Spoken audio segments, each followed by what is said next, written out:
नमस्कार दोस्तों, 12th fail किताब के चैप्टर 8 में आपका स्वागत है। चैप्टर 8 उत्साहित मनोज राकेश के घर पहुंच गया। विष्णु भी वहीं बैठा हुआ था। राकेश अपनी भैंस को चारा खिला रहा था। मनोज ने अपने मन की इच्छा राकेश से कह दी। राकेश, मेरी इच्छा राघवेंद्र सर जैसा एसडीएम बनने की है। राकेश ने चारा खाती हुई अपनी भैंस को देखते हुए मनोज से कहा, तो बन जाएगा, में कौन सी बड़ी बात है, ऊपर से कूना आफते आदमी ही बनते हैं एसडीएम। विष्णु को कुछ दिन पहले ही 12th फेल हो चुके मनोज के मुंह से इतनी बड़ी इच्छा सुनकर अच्छा नहीं लगा। मनोज 12th पास तो कर नहीं पाया, चला डिप्टी कलेक्टर बनने के सपने देखने। ऐसा सोचकर विष्णु जोर जोर से ताली बजाकर हंसने लगा। विष्णु से रहा नहीं गया। उसने दोनों को सुनाते हुए कहा, मनोज तू अपनी औकात में रहकर बात कर। डिप्टी कलेक्टर तो बहुत बड़ी बात है, तुम तो पटवारी भी नहीं बन सकते। 12th पास कर नहीं पाए तुम। लाखों लोग परीक्षा देते हैं, तब 10 लोग बनते हैं डिप्टी कलेक्टर। आदमी को अपने बड़े सपने ही देखना चाहिए जितनी उसकी हैसियत हो।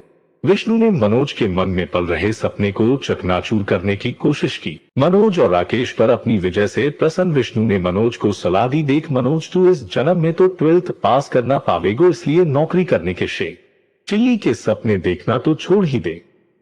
मैं तेरा दोस्त हूँ, तुझे सही सलाह देता हूँ। अपने गांव में नाश्ते की अच्छी दुकान नहीं है। बढ़िया गर्म समोसे, पकौड़ी और जलेबी की बहुत डिमांड रहेगी गांव में। टेम्पो चलाने से अच्छा काम रहेगा तेरे लिए। राकेश को विष्णु का ये सुझाव पसंद नहीं आया। उसने कुछ देर सोचकर विष्णु से कहा, विष्णु तू परेशान ना हो, सब ठीक हो जाएगा। तू एक काम कर, मेरी भैंस को थोड़ा चारा डाल दे, मैं तब तक बछिया को बांध देता हूँ। अपनी वजह से प्रसन्न विष्णु ने चारा लिया और भैंस के सामने टोकी में डालने लगा। भैंस ने राकेश के स्थान पर अपरिचित विष्णु को देखा तो बिगड़ गई।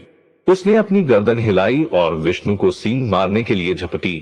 विष्णु इस अप्रत्याशित आक्रमण से संभल नहीं पाया और वह पीठ के बल गिर पड़ा। राकेश और मनोज को भी इस तरह की दुर्घटना की आशंका नहीं थी, पर जब उन्होंने देखा कि विष्णु जमीन पर चित पड़ा है और भैंस उसे फिर से मारने के लिए अपनी रस्सी को झटके दे रही है, तो दोनों ने लपक कर विष्णु को उठा लिया। विष्णु की सांसें तेज चलने लगी थी। होश में आते ही उसने पूरी घटना का जिम्मेदार राकेश को घोषित कर दिया। विष्णु अब राकेश को खरी खोटी सुनाने लगा। राकेश ने मंद मंद मुस्कुराते हुए अपनी सफाई दी। शुरू में 2-3 बार तो मुझे भी पटक दिया था रूपा ने, पर धीरे धीरे मोह पहचानने लगी। पहले बार बार खूंटा छुड़ाकर भागती। इतना कहकर राकेश भैंस की गर्दन पर हाथ फेरता रहा। भैंस काफी देर तक राकेश का प्यारा स्पर्श महसूस कर अपनी गर्दन हिलाती रही। विष्णु जी भैंस भी लगातार अभ्यास से जब खूंटे पर रहना सीख गई। जानवर भी लगातार एक ही काम करते करते सीख जात है। हम तो फिर भी आदमी हैं, आदमी के लिए कुछ भी काम कठिन न है।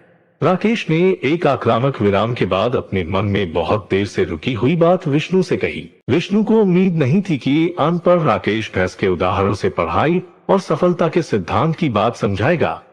राकेश की बात सुनकर मनोज ने उसे गले लगा लिया।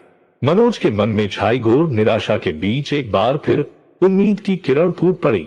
मनोज घर चला गया। रात भर वह छत पर लेटा अपने सुदूर सपने में खोया रहा। चैप्टर 8 समाप्त हुआ। अब चैप्टर 9 में मिलते हैं। धन्यवाद।